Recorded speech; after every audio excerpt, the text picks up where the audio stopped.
पहले जेलेंस्की को कहा तानाशाह, फिर अपने ही बयान पर पलट गए डोनाल्ड ट्रंप।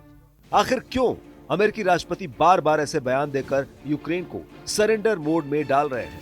यूक्रेन के राष्ट्रपति जेलेंस्की से डील के कुछ घंटे पहले ही ट्रंप तो अपने बयान से पलट गए।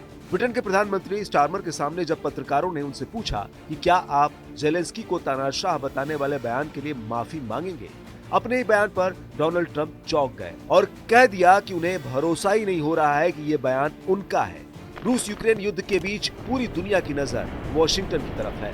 अमेरिकी राष्ट्रपति डोनाल्ड ट्रंप से व्लादिमीर जेलेंस्की की मुलाकात से पहले डोनाल्ड ट्रंप ने एक बार फिर दिखा दिया है कि वे कितने बड़े सौदेबाज हैं। ट्रंप ने खनीज पर समझौते से पहले जेलेंस्की की तारीफ की है।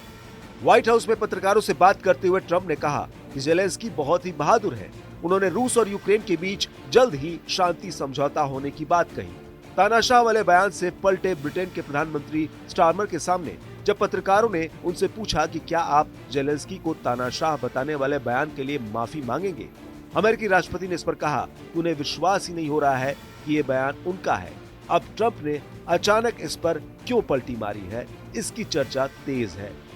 पिछले हफ्ते रूसी राष्ट्रपति से फोन पर बातचीत के बाद ट्रंप ने जेलेंस्की को तानाशाह और अलोकप्रिय बताया था। ट्रंप ने कहा था कि जेलेंस्की जानबूझकर यूक्रेन को युद्ध की आग में झोंके रहना चाहते हैं। दरअसल जेलेंस्की ने अमेरिका के उस प्रस्ताव को सिरे से खारिज कर दिया था जिसमें उसके बिना रूस से शांति की बात की जा रही थी। यूक्रेन का कहना है कि शांति समझौता हमारी शर्तों पर होगा, न कि पुतिन की शर्तों पर। यूरोपीय देशों ने भी इसका समर्थन किया है। यूएन में भी पलट गया था अमेरिका।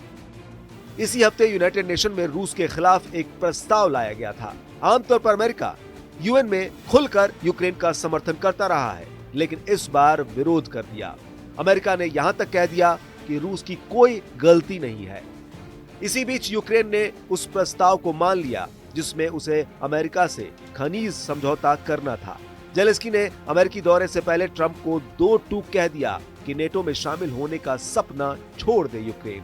यूक्रेन के रेयर संसाधन पर जेलेंस्की को ट्रंप झुकाने की कोशिश में जुटे हैं। साथ ही ट्रंप जेलेंस्की पर दबाव भी बना रहे हैं कि यूक्रेन कभी नेटो का सदस्य नहीं बन पाएगा। आपको पता है कि रूस और यूक्रेन का पूरा युद्ध सिर्फ और सिर्फ नेटो की सदस्यता पर ही लड़ा जा रहा है। जेलेंस्की हमेशा से ही नेटो सदस्यता की मांग करते आए हैं।